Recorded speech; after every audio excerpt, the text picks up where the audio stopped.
Dictation 100 शब्द प्रति minute start होगा 5 सेकंड बाद। स्टार्ट। पड़ोसी के रूप में भारत और श्रीलंका के बीच केवल कूटनीतिक दृष्टि से ही नहीं बल्कि आपसी सहयोग के स्तर पर भी संबंधों की एक मजबूत कड़ी रही है। मगर पिछले कुछ समय से बदलती भू राजनीतिक तस्वीर में श्रीलंका में चीन के प्रभाव का विस्तार देखा होता दिखा है। हाल ही में जब वहां के संसदीय चुनाव में श्रीलंका के राष्ट्रपति अनुरा कुमार दिसानायके के नेतृत्व वाले गठबंधन को भारी जीत मिली तो इस धारणा को और बल मिला कि अब शायद चीन को वहां अपने पांव और फैलाने का मौका मिलेगा। मगर सत्ता में आने के बाद अब जिस तरह दिशा नायके ने अपने विदेश दौरे के लिए सबसे पहले भारत को चुना, उससे कई संकेत उभरते हैं। यूं भी कोई देश कूटनीतिक स्तर पर भले ही दुनिया भर में अपने संपर्कों का विस्तार करे, लेकिन बहुत कुछ इस पर भी निर्भर करता है कि अपने पड़ोसी देशों के साथ उसके संबंध कैसे हैं। इस लिहाज से श्रीलंका के राष्ट्रपति दिशा नायके के भारत दौरे की अपनी अहमियत है।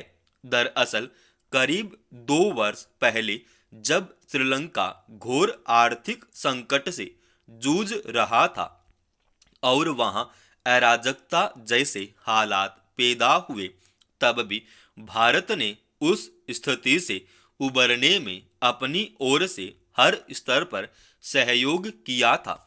श्रीलंका के राष्ट्रपति ने इस सहयोग को याद करते हुए एक तरह से भारत के प्रति आभार जताया और साफ शब्दों में यह आश्वासन दिया कि वे अपने देश की जमीन का इस्तेमाल भारत के खिलाफ नहीं होने देंगे।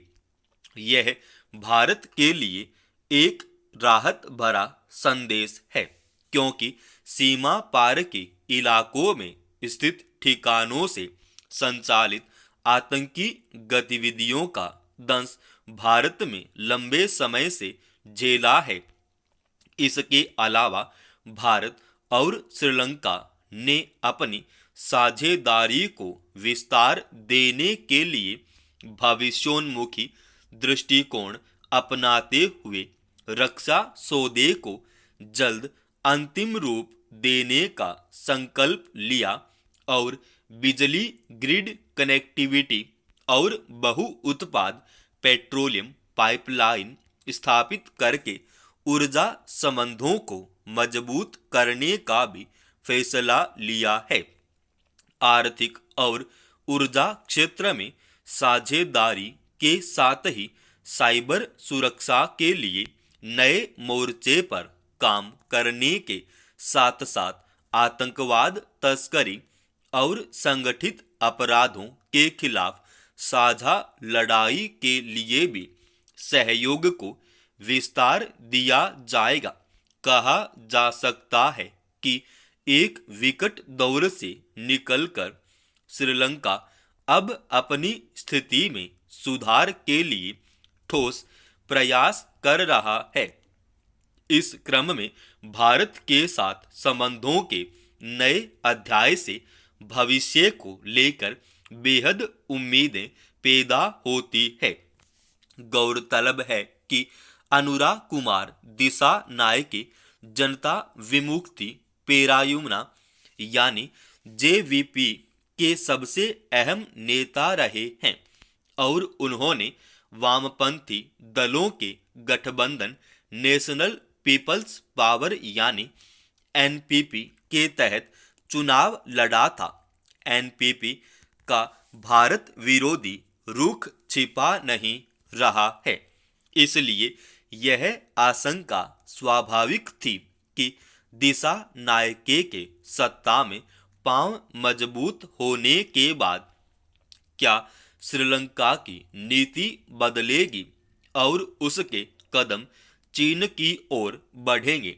मगर यह भी तथ्य है कि विदेश नीति के मामले में श्रीलंका अब तक गुट निरपेक्षता की राह पर चलता आया है। आमतौर पर किसी देश की सत्ता के बदलने के बावजूद विदेश नीति में बहुत ज्यादा बदलाव नहीं आता है। साथ ही श्रीलंका और भारत के बीच साझेदारी का एक लंबा सफर रहा है। इसलिए अगर दोनों देश एक दूसरे के सुरक्षा हितों और संवेदनशीलताओं को ध्यान में रखकर आगे कदम बढ़ाते हैं तो यह द्विपक्षीय हित में एक जरूरी पहल होगी। पंजाब में बरनाला जिले के एक गांव में नशे के खिलाफ उठी एक आवाज जिस तरह दफन कर दी गई, उससे यह साफ है कि नशे के सौदागर अपना कारोबार बचाए रखने के लिए किसी भी हद तक जा सकते हैं। कहा जाता है कि सामाजिक सुधार के अभियान को केवल कानून और पुलिस के दम पर ही नहीं छोड़ा जा सकता है, इसके लिए समाज को भी आगे आना होगा। इस लिहाज से देखें तो बरनाला जिले के छना गुलाब सिंह वाला गांव के नवनिर्वाचित सरपंच उम्मीद की किरण थे, मगर उनकी हत्या इसलिए कर दी गई कि वे अपने गांव में नशे के खिलाफ मुहिम चला रहे थे। खबर के मुताबिक हाल में उन्होंने नशे का इंजेक्शन लगा रहे युवाओं रोका भी था। यूं भी मादक पदार्थों के लत में डूबी पीढ़ी को बचाने के लिए समाज को ही सबसे पहले आगे आना होगा। इस नाते युवा सरपंच ने अपनी जिम्मेदारी निभाई थी, लेकिन इसकी कीमत उन्हें अपनी जान देकर चुकानी पड़ी। इससे यह भी पता चलता है कि मादक पदार्थों के दंश को कम करने के प्रति सरकार का रवैया कितना ढीला ढाला है और उससे उपजी आपराधिक प्रवृत्ति की रोकथाम में वह किस स्तर पर नाकाम है।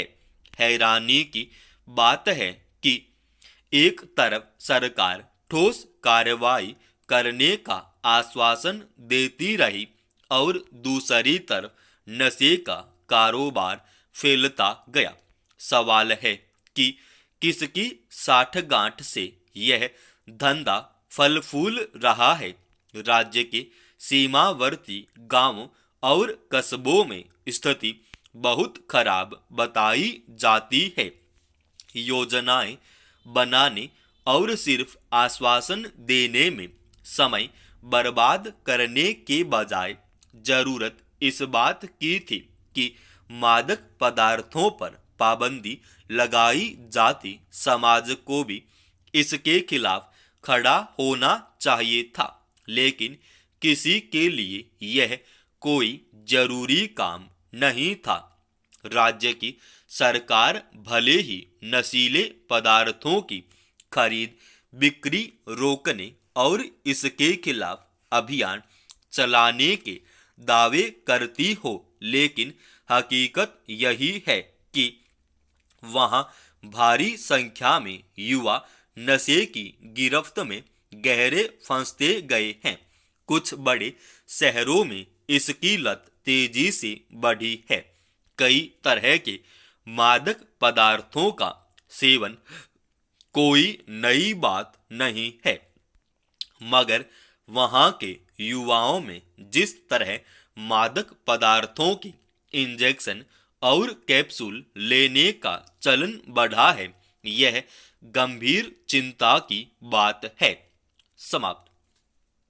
दोस्तों, रोजाना ऐसी एडवांस डिक्टेशन के लिए इस चैनल को आप अभी सब्सक्राइब कीजिएगा और इस डिक्टेशन का पीडीएफ फाइल हमने हमारे Telegram channel study with HP Swami पर डाल दिया है।